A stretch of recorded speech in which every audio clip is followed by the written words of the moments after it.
Okay, what's going on, guys, and welcome to a brand new episode of Energized. Today we have a very special guest on the show. We have Irish international football and superstar Stephanie Roche. Stephanie, how are you doing? I'm good, thanks, lads. How are you? Doing good, Stephanie. Thanks a million for coming on the show. No problem. Happy to be here. Yeah. So, Stephanie, tell us, how's isolation treating you, and how's your training going with this all going down? It's been going really well the last few weeks. I've been able to kind of just get out to the back garden and do kind of my kind of home gym sessions as such, and get out for runs as well. But obviously the weather has changed today slightly, so it's a little bit harder now to be going out and that. But yeah, it's been good. I've been, as I said, just trying to do all the things that I feel I need to kind of work on and stuff, and it's given me time to do other stuff as such that I feel like I didn't really have the time to kind of fit in around my training schedule before. So it's been okay. Yeah. Did you have any niggles or anything just before the quarantine happened? No. No, so you're absolutely 100%. Yeah, all good. That's brilliant. Well, Steph, like obviously you'd be like Ireland's most known footballer, but how did you first start getting into football?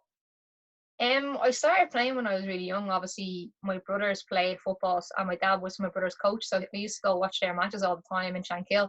And I used to always kind of play. My older brother would be playing, and me and the younger of the two would be playing at half time in the goals and stuff like that. And then I used to play with the lads, and I lived in Shanghai Cliffs in Shankill, and we used to play in the street all the time. I was a proper little tomboy, just out on the street playing football every day. So kind of started there, and I didn't really know much about kind of girls playing in teams when I was growing up, so I kind of just didn't think anything of it. And I was 11 going on 12, and one of my friends' mom said to me, would you not go up and join the team? And at this time there was no girls in the team or in the league, so I kind of didn't really know anything about it. And to be fair, none of the lads that I kind of played with and hung around with really knew about it either, so it was just kind of, all right, let's go and give it a go. And it just kind of started there, and I started playing with Shankill, their Bellevue Shankill back then, the Shankill FC now. So I started playing for them when I was 11, and I just took on from there. And sorry, that was a boys' team. Yeah, all boys. Yeah, it's the only girl in the league at the time. Really? Yeah. But then isn't the underage football? Doesn't it? I think it's like 15s. You can't play men's anymore. Yeah, it's got older now. When I was younger, when I was playing, it was 13. So I only got 2 seasons with the lads before I had to move on to. And I ended up going playing for Cabinteely girls then. But I think I was 13 when I had to stop playing with boys. Yeah, well, like that's obviously like definitely helped you, like playing alongside the lads, you know, like. Yeah, I think even just growing up, as I said, in the streets and playing with the lads, like I used to be out. Remember, we used to take it quite seriously. We were quite lucky in terms of we had loads of football areas to play in. So we had like a green in front of my house, then we had an actual pitch down the road. Then what we called around the block, there was another patch of grass. So it was like we almost had like little different stadiums that we played in every day. You know, that kind of it was great. Like we had a great childhood, to be fair, in terms of for playing football. That was all we ever done, and that definitely did help me. But I think I played with the lads, as I said, until I was about 18, 19, and even later on we used to go out and play. Sorry, hold on, my phone just. Can you see me? Yeah. Sorry, go on ahead. Yeah. And even later on, we used to go out and play just on the street, kicking the ball around and stuff like that. So yeah, I was quite lucky in terms of where I grew up. Yeah, that's brilliant. Who did you like look at and want to sort of be like? Would you be more like looking at it like a Marta from Brazil, or would you be looking at a Ronaldo from Brazil? I probably, to be honest with you, when I was younger, I wouldn't have known a lot about women's football. I wouldn't have known of Marta really until I kind of got into the Irish setup and was playing kind of maybe senior international, and that was kind of later on. Even when I was underage, I didn't really know a lot about many international like female like superstars as such. So I got fast. I was up to like Saru Van Nistelrooy, Berbatov later on, like players like that who just had a little bit of skill. And obviously Van Nistelrooy is a great goal scorer, so he would have been somebody that I really liked to watch play and stuff. So it would have been more male kind of, I suppose, footballers that I would have looked up to initially. But as I got older, then obviously I learned more about more women, female players. Yeah. And does that mean you're a Man United fan then? I am, yeah, big United fan. Three's a crowd here. Three's a crowd. That's all three of us. Yeah, actually, that's good. I saw you gave Darren Conway a massive shout out as well on Twitter, saying because he's a United fan, you like him even more. Yeah. We actually had Darren on the show recently. He's a legend. Oh, really? Yeah, he's deadly, to be fair. Yeah, when did all of a sudden like come playing for Ireland underage teams? I think I saw that like you didn't make the under 15s, but then all of a sudden you're straight into the under 16s or 17s. Yeah, that's what happened. I got a trial for the under 15s at the time, which is the schools team, and I got picked. I got to the second phase and I didn't get picked, and I was devastated. I remember thinking, all right, that's it. Then it's not going to happen. And I was actually playing a match for Cabinteely against Stella Maris out in Oscar Traynor Park. And Noel King was actually at the match because his daughter was playing for Stella Maris. So he ended up seeing me play, and he said to me, he came up to me and my dad after the match and was like, "Oh, you played really well today. Like, are you really committed?" And he was like asking me, "Do I play GA or just football?" And I was like, "No, just football." And he's like, "Okay." And he said to me, like, "Oh, I can see you playing for Ireland in the future, so make sure you keep it up." And that was like a huge boost to me. And then a couple of weeks later, I ended up getting a trial for the 17s, and that went through kind of more of a tour kind of phase. I think there was 4 different trials, and I ended up getting picked for the 17s, and just kind of took on from there. That got into the 19s, and then obviously later into the seniors. So it was kind of like from that moment on, I kind of knew that I could play at an international level. Like, when you first got into the 17s, what was the Roche household like? I say it was a big party, was it? Yeah, me and my dad would have been very close. Like, my dad was mad about my football. He used to bring me to every training session, every match, as you can imagine. Like most parents growing up in Ireland, bringing their kids everywhere. So my dad and my brothers obviously would have been mad into football. My mum and my sister obviously very proud, but wouldn't really be into football as much. But my brothers definitely, and my dad were very, very proud and just delighted to see me wearing an Ireland jersey. It's something that is obviously very Wearing it at the top of the table for breakfast, like. yeah, wearing it till I was. That's brilliant. Another like Irish legend who actually played for Ireland as well, at underage level. Oh, and senior as well. It was Katie Taylor. Did you ever play alongside Katie? Yeah, I did actually. I made my debut, my home debut against Kazakhstan in Turner's Cross. So I made my official debut in 2008 against Iceland away, but my home debut was in Kazakhstan, and I came on, and Katie was playing in that game. So I played with Katie a couple of times, and I think she kind of always, boxing was obviously always our main sport, but she was trying to obviously balance it too. And then it came to a stage where she had to kind of pick one, and I think she's kind of shown she picked the right one in the end. But yeah, she was a very, very good footballer as well as a good boxer. Yeah, because I saw the crossovers were very, very. It was just like you got in like the end of 2008 and she left in 2009. So I was wondering if you actually got time there. Yeah, it was quite close in the time of the crossover. Really was kind of a couple of games, as I said, and then that was it. Yeah, she moved on to.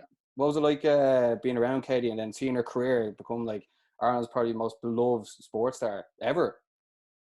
Yeah, Katie, I've said this quite a few times. Katie's a lovely, lovely girl. Like, she's very down to earth, and you'd never think that she's a superstar that she is, because she's very gracious and very, very humble, and she's always been a really nice girl. And I remember when I first met her, I knew a little obviously about her. I knew she was a boxer and stuff, but she just was a normal girl, like on the way. And I'm very close with Anya, and Anya O'Gorman would have been close with Katie, so it was kind of like we were mingling a little bit. But as I said, I think she's just a really, really nice girl, and obviously very, very happy to see her do so well, because she's such a nice person. Yeah. Did you see her documentary? Yeah, I did. Yeah. Yeah, it's brilliant. Thanks. I think it's great to see someone like yourself, and then someone like yourself, like really sort of breaking down the barriers in sport and like bridging that gap in equality in sports as well.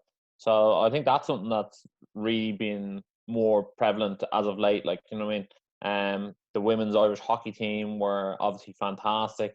The women's rugby team is getting a lot more TV time. Do you think that gap is getting slowly but surely more narrow between women's and men's sports? Yeah, definitely. I think obviously we're still a long way off being on par with the men, and I think that's something that we kind of have to just face the reality of it. We are a long way off, but as you say, the more TV publicity, the more kind of just media activity that we can create and have the people actually looking and knowing about us, knowing about our games, being able to come and watch the games, able to watch them on TV, that can only be good for women's sports, and hopefully it continues. I think obviously with everything that's going on now, you're hearing a lot about women's football being quite vulnerable, because obviously the men's teams are obviously in a situation where this is all going to affect them. So I just hope that in long term it doesn't kind of take another step back, because it's very easy just kind of to put the women's team aside as such, especially in football, where there are huge clubs who have women's kind of teams affiliated to them. I think the easiest thing to do when there's some sort of financial trouble is to kind of maybe take a step back from the women's side. So I really hope that doesn't happen. And I kind of seen it a little bit when I was at Sunderland, so I kind of have a little bit of experience in terms of what can happen when there is financial trouble at clubs. So as I said, I just hope it doesn't take a step back, and not just women's football, obviously women's sports in general. Yeah, I don't really think I don't think they can do that at all, and I don't see it happening. Here's the reason why: because like obviously over the last few years, more and more people get more fit, like, and they want to use that fitness in sports and games, like, and then like more and more girls at all the most recent Irish women's games, the stadiums have been absolutely packed, and Ireland have been doing amazing, top of the league, the groups are just ahead of Germany. I know Germany have a game in hand, but the people are really, really buying into it now, and like all the girls, like the standard has just gone up so much. Like some of the girls who are Arsenal and Man City, and like and yourself as well. It's like user like trailblazers for the up and comers. Yeah, definitely. I think if hit the nail on the head there in terms of girls being fitter and kind of obviously raising to the occasion, I think that really helps. I think because there's been so much more put into it. I think obviously the strike that we had a couple of years ago in terms of trying to get better stuff and better kind of access for players to be able to go to gyms to get programs to do that sort of stuff. I think we've shown that if there actually is effort put in by the associations or by the team that you're with, that we're willing to kind of rise with that as well. I think that's what's happened over the last few years. You've seen, as you said, clubs like Arsenal, Man City really putting a lot into it, and you can see them, even the English players with the FA putting so much money into that. The English players are completely transformed. They're really all really athletic, really fit, and as you say, raising their game to kind of to make sure that they can be at that professional level. So I think it definitely has helped that people have tried to get behind it, and that has to continue for us to be able to grow, and then maybe one day, as I said, try and be on par with the men. But I think we are a little bit far off that at the minute. But as I said, I hope in the future that can kind of happen. Yeah. You're obviously like almost a veteran in the squad as well. Like like 10 years. But what is like since day like your first cap to now, like what is like, can you even describe the difference in those 10 years? Yeah, definitely. I think I've seen women's football grow a lot. I think particularly in the last maybe 5 years or so, 5-6 years, everything's changed here in Ireland. Yeah. But around the world, obviously, when I was growing up, as I said, I didn't really know anything about professional women's football. I didn't really know anything about the Ireland team until I had my first try with the 15s, whereas now there are young girls looking up and kind of saying, oh, look at the women's matches on TV, and they can aspire to kind of to play international football and be at that level because they can see it in front of them. Whereas, as I said to you, when I first started playing football, Ruth van Nistelrooy, Manchester United, Ronaldo, Brazilian Ronaldo, these are players who I looked up to, whereas I think now footballers and have that aspiration to get to the level where we're hopefully going to be at. Like, yeah, I think it's definitely going to happen. And like also what you've done over the last few years, obviously you propelled to stardom with your unbelievable goal, but like there's so much more behind that. Like just it's really, really driving like women's football forward, and even the camaraderie that the girls have on the pitch as well. Just like it's very easy to buy into, and then caught up with Koi gig as well. Yeah. It's, to be fair, that's one thing I would say about the Irish team. Has always been, as you say, that camaraderie. We've always had a really, really good team spirit, and I think every one of the girls kind of work hard for each other, and we obviously enjoy our training and enjoy just because we all enjoy playing with each other as well. So it's definitely, that's a huge part of what kind of I think will make us successful in the future. And look, we've had really, really good teams over the years and not made it to kind of major tournaments. So I think it's a huge goal for everybody in the squad now at the minute to get to a majors tournament, and hopefully that can happen, because I do think that a lot of the players that are still in the squad who have been there for a long time do deserve it. So I hope that can happen in the near future. Yeah, Stephanie, sorry, I was just going to say, you've played in France, you've played in Italy, you've played in America, you've played in England. How does the Irish league stack up against those leagues? And just in terms of, you know, the setup and the backing, how do Ireland compare against other leagues in women's football?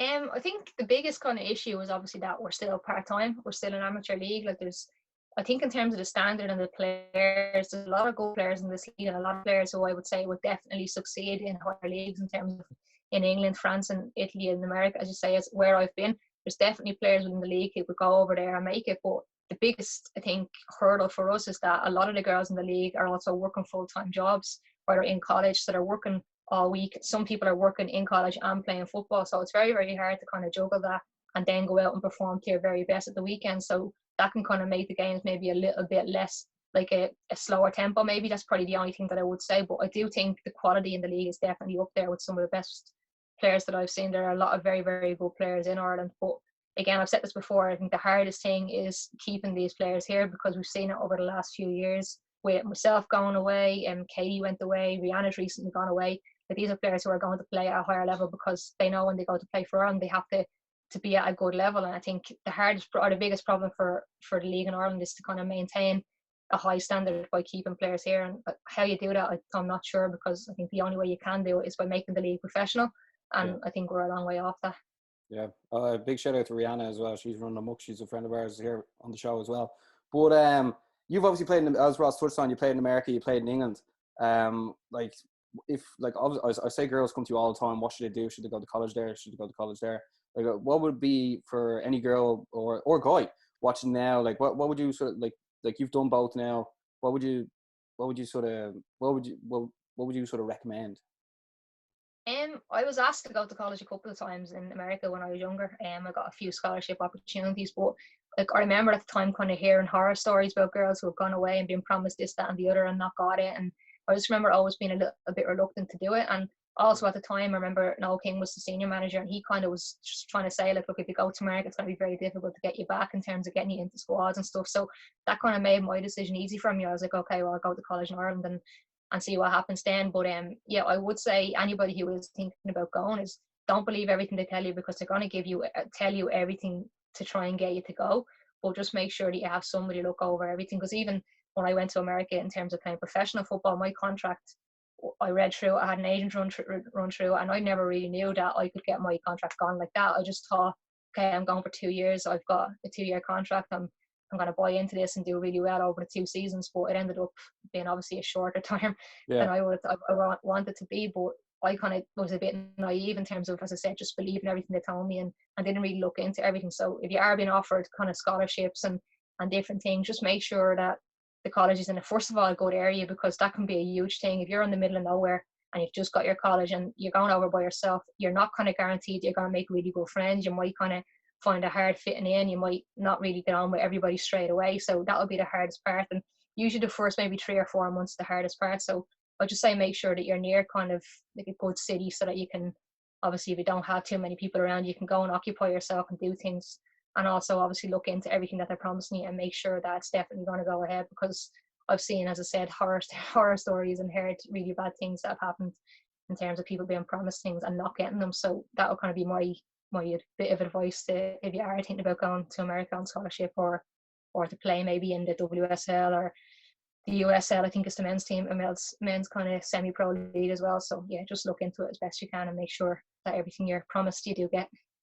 Well, very brilliantly said. I think once you retire, you're going to be like you're going to be like on a board, or you're going to be or maybe an agent, or I don't know exactly, but you're going to be a mentor to so many girls. You know that. That's brilliant. Oh, I don't know. I think I've had people say to me a few times, you wrote a book, it would sell, but I think a lot of people might think it's fiction if I did write a book to me instead of having those. You wouldn't believe it. Yeah. But like, okay, we may as well get into like one. People keep bringing it, do they? No, it's my battery's going, so I have to keep on turning it off and then plug it back in. So I need to plug it in the second it goes again. No, it's okay. We may as well get into like your unbelievable goal, and then you came runner up in the Puskas Award. First of all, when you scored that, did you even know someone recorded that? And second of all, like, can you believe what happened after? I think when I scored it originally, I didn't know it was being recorded. Like a couple of the games have been recorded that season, so I knew there was a possibility, but I didn't think about that straight away. Yeah. I just remember scoring the goal and thinking, okay, that was a good goal. Like, yeah, it was. I had checked it out again last night. I was like, what? Like, and I remember we went in after the game. Like, my dad was at the game, but he was coming back in from half time, because it was just after half time I scored it, and I think he just about seen it. He was walking by the back of the other goal, and he was like, Jesus, just as well I came out, and I did. Like, but I went inside, and John Flood at the time, who was recording the game, had the laptop on the table, and him and Eileen were sitting there, and he just caught me over and was like, here, have a look at this. And I seen it then obviously on the replay, and I was like, okay, that was all right, that was decent. And like, I was just like, oh, brilliant. And in fairness, one of the girls, Ruth Comerford, who was on the team at the time, was joking and just said, oh, that's going to go viral, you're going to be famous after all this. And obviously it took off the way it did then. Did you put it as your flashbox on Bebo, did you? I actually didn't even do it with it. It was Eileen who uploaded it, and I kind of obviously just retweeted it and shared it on Facebook and that when it was up. But yeah, it was crazy the way it took off the way it did. Yeah, I saw like James Corden, Rio Ferdinand, like so many people retweeting it. Like, were you just like, what is going on here? Yeah. Yeah, it was just obviously the initial thing was just that it went viral. So obviously seeing all those people kind of tweeting it and retweeting and even just talking about the goal, I think it was nice to see them talking about the goal as a great goal and not kind of saying, oh, this girl scored a goal. It was just actually admiring the goal for what it was. So that was just kind of a crazy time, and obviously a special thing to see people of their kind of caliber, particularly the footballers, kind of saying that it was such a good goal. Yeah, it doesn't matter, man, woman, or alien. If you score a goal like that, you're unreal. But like, I only want to slightly touch on the negatives, because I saw that like like people were saying negative things to you as well, and like why? I think it's just people's automatic reaction, isn't it? When you see somebody doing well or getting some sort of kind of positivity, they always want to try and. Yeah, but I don't know why. It's not me. I'd never do it anyway. What did they say? Your t-shirt wasn't tucked in enough or something? What? Like I don't know how you could criticize what happened there. You know. I know. Yeah, I think a lot of people were kind of just the fact that I was a woman as well, and I think the fact that the goal was picked to be on the stage of the players that it was on, like, especially later on when it was picked for the postcast, obviously. But I think you're always going to get people, and don't get me wrong, a lot of the people who said things were obviously idiots, like, and some of them might kind of bite and like I'd say something and I'd be like, why did I do that? I remember I bit on one of them and I just said something back, and the next day it was in the Evening Herald and I was like, why did I do that? Like, you know, I'm just giving them what they want, so you're better off just ignoring it. But you're always going to get haters going to hate. Yeah. Haters going to hate. Exactly.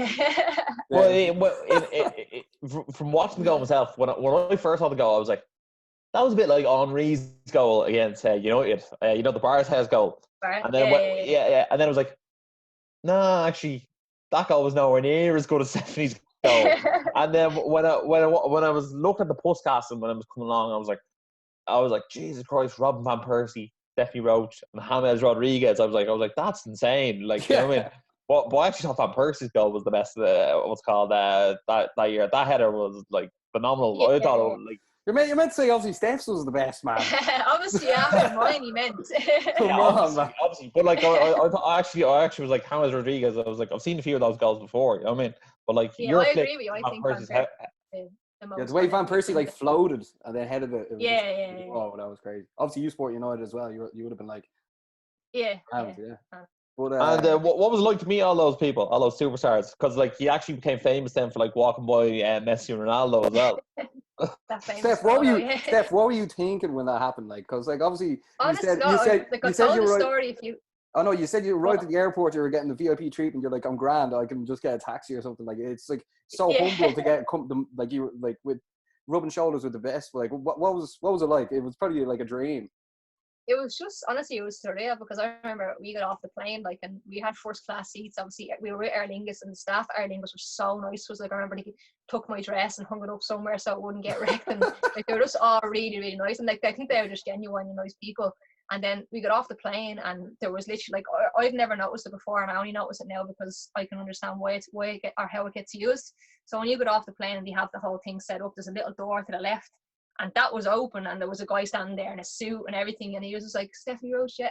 And I was like, what is going on? And then we looked down, there was like a Merc down on the runway, ready to pick myself, and it was only myself and Dean they took, and I was like, I don't want to leave my brother security when I'm slipping away, and I'm just going to meet them outside anyway. So I was like, oh, it's grand. But it was just crazy. Like, as I said, it was VIP treatment, and we got brought up in the car, and we went and got our stuff, and then went with family and that after, and we just went on to the event itself. And it was just crazy because even like the hotel itself was like literally a 5-minute walk, or if even 2-minute walk to the actual where the ceremony was on. Where was that on? Sorry, in Zurich.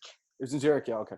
So we stayed in like the Hyatt, I think it was, and like literally the Hyatt was here and the place was here, and I was like, we walked over during the day, so they're like, oh, the car will be here at, I don't know what time it was, 6 o'clock. And I was like, sure, we can walk over, it's only across the road. Like, and they're like, oh no, it's okay, we'll give you the car. And I was like, okay. So it was just like, it was crazy. Like, we were looked after really, really well, and we had our own FIFA official kind of delegate to look after us as well, and she kind of done everything for us all day. It was mental because remember when we first arrived, we kind of went into, there was like a little kind of buffet lunch on, and my brother and my dad got to come with us, and being my boyfriend's sister came as well, and then obviously there's a few media from Ireland, so we all walked into this little room, and we just were sitting there chatting away, and my brother was sitting there talking to me, and I kind of just looked over his shoulder and was like, there's Del Piero, and like Alessandro Del Piero was walking right behind him, and he kind of turned around. I was like, oh my god. And it was like that for the day. Like, every time we looked around, there was somebody kind of walking by, like Henry, and then Rodriguez came in then later as well. And to be fair, literally every one of them were all really, really nice. We kind of just went over and chatted to them, and we didn't want to be that kind of like fangirl on them either. So we were like, we won't go over to them all. We were like, which one will we pick to go over to? Like, so we got like a kind of group picture with Del Piero, and he was really nice as well. He kind of said, oh, I seen your goal, it was really, really good, and best of luck. So that was just amazing for him to say something like that as well. Like, and everybody we met that day kind of said similar things, so it was nice to see, and kind of nice to be able to to get, as I said, those kind of compliments from world class footballers. Yeah, that's most people's dream, meeting these players. But obviously, you met Messi and Ronaldo. Like, what was it like when you met them? Because I met Roy Keane before, and like, there's just like an aura off him. You're like, this fella's different. Like, same thing when I met Conor McGregor. But like, Yeah. what was it like meeting these two lads as well? Because like that like you, how many people do that? Not many people, because they're never together. You know? Yeah, it was crazy. It was, as you say, it was just like, particularly because I didn't really get a chance to speak with Messi, but I got a chance to speak with Ronaldo, and we got a picture and we went in and kind of chatted to him. And it was like, as you say, there's an aura around him, and he was just kind of like big, tall, kind of at him in the flesh. It was crazy to see him kind of, as I said, in person. And again, Especially it was Sporting really, United. really nice. Yeah, exactly. And I actually said to him, I was like, "Are you going to come back to United?" And he was like, "Oh, it's difficult." So Only if you go as well. Yeah. But no, it was just surreal. As I said, we went to, before the ceremony began, we went into like a nominees kind of room, so where all the kind of people who were nominated for different awards were all kind of mingling and walking around, and we just mingled with them all, and we were kind of again looking, kind of going, there's man, there's him, there, you know, like we went.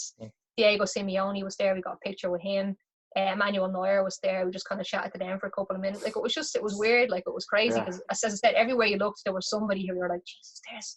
And it was just mad to be there among them, you know, that kind of like. Yeah. Where do you have did you get like a runners up prize, or what do you get from that night out, and where'd you put it?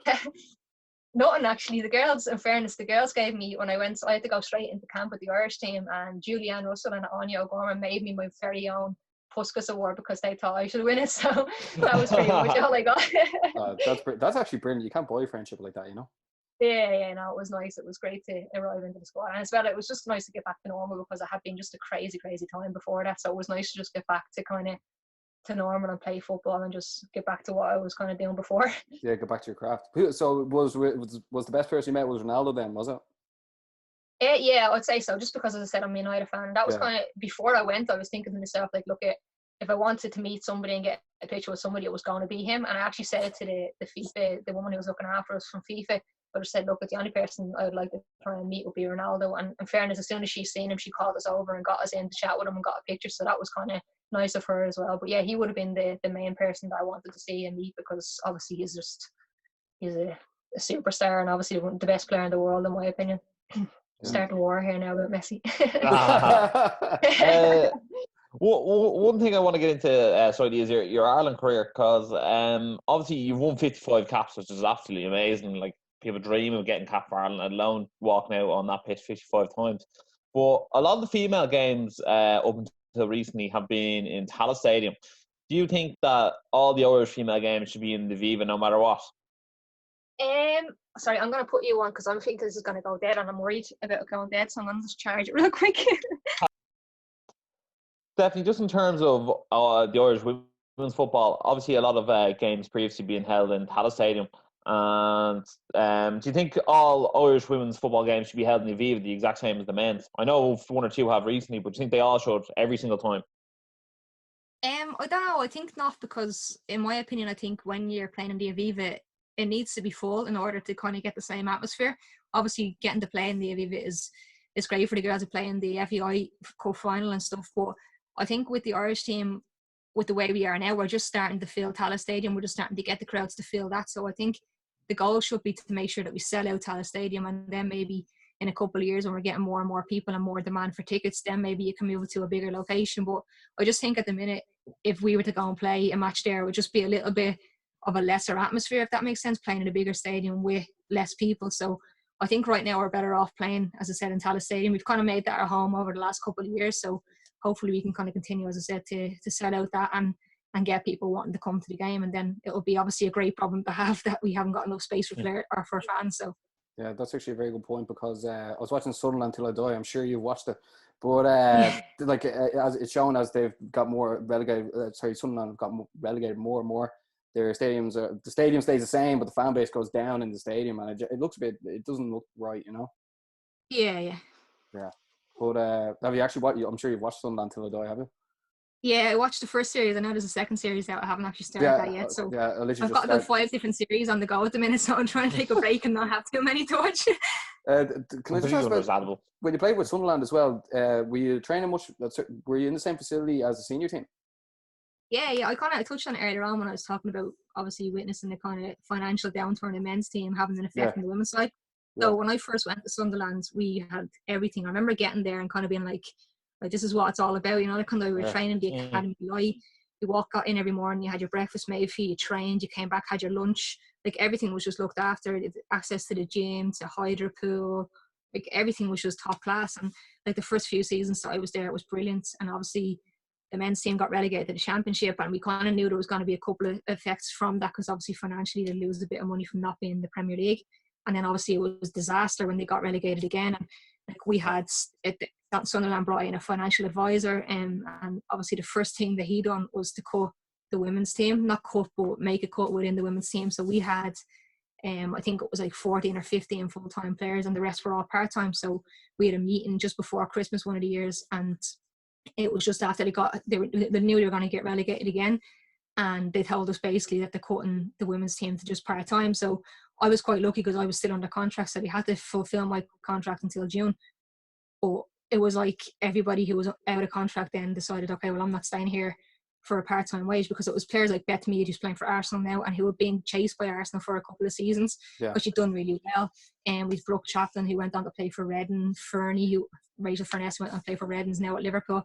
But these are really, really good players within our team who decided, look, I can't stay here and be part-time, because they wanted to play at the highest level and obviously and do well at that level. But yeah, it definitely did have a knock-on effect. As soon as the men kind of started having trouble, the easy kind of go-to is to try and save money, or to do what they can to kind of make more money, is to get rid of the kind of the debts that we.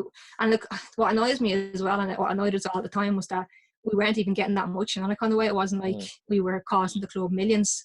It was just kind of, it was a knock-on effect from what was happening. And like obviously I was there for 3 seasons, and in my last season we were still in WSL 1, but the following season the team ended up not actually got putting forward for the WSL. They didn't get paid for WSL 2 because they didn't make a bid for it, because the club didn't want to have to pay for it. So now the club are now playing in the Northern Premier League. So a club that was once a women's club that was once kind of in the top 4 in the WSL 1, that was my first season at the club, are now playing in Northern Premier. So like I've definitely seen the effects, as I said, and that's why I was saying that I hope everything that's going on now, that doesn't happen again. But I like to think that, as you said, it's come far enough that I don't think they'd be able to kind of do it as easy as they would have been back then. Yeah, it's mad to think like how much like a relegation actually really does affect like the whole community. But it was only because, like, I wanted to ask that because obviously John O'Shea was there as well at the same time you were. Obviously he played for United, Irish like football legend as well. I was just wondering, did you pick his brain much? Did you try and give him a go for get him to mark and take a few shots? Like that's what I wanted to touch on a bit.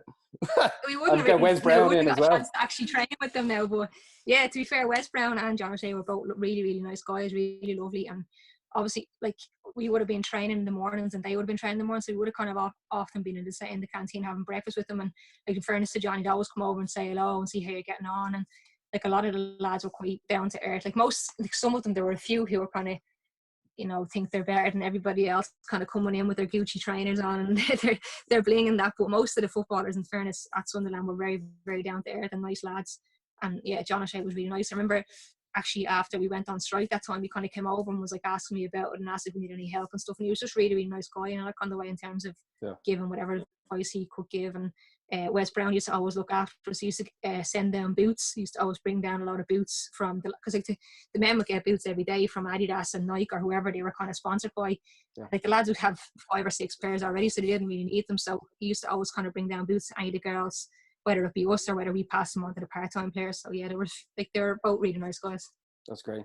Yeah, you have 3 more games to go in the group as well. But is that still going to go ahead next year? Because obviously they're going to move the men's Euros there as well, or will it be a crossover? I don't know whether it's been confirmed, but it's been put back to 2022. Okay. So it's going to be a knock-on effect from the men obviously being put back, so we're being put back as well. So that's fair enough. Will that body? No, not at all. I think obviously for me, as one of the older players, as you said, the veterans in the team, it can be a little bit, you're thinking, okay, right, I have a lot more work to kind of just keep myself ticking over before then. You would have liked it to be in 2021, but no, I think obviously it is what it is. I think everybody's been affected by what's happening, so you kind of just have to get on with it. And obviously we'll have hopefully the World Cup then after that as well. Yeah, that's what I mean. Hopefully it doesn't push that back further for you, but maybe things will just come back to normal then, Yeah. Hopefully that balances out. Yeah.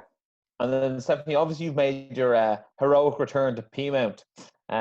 Tell us about that. Was there a parade on for you now when you came back?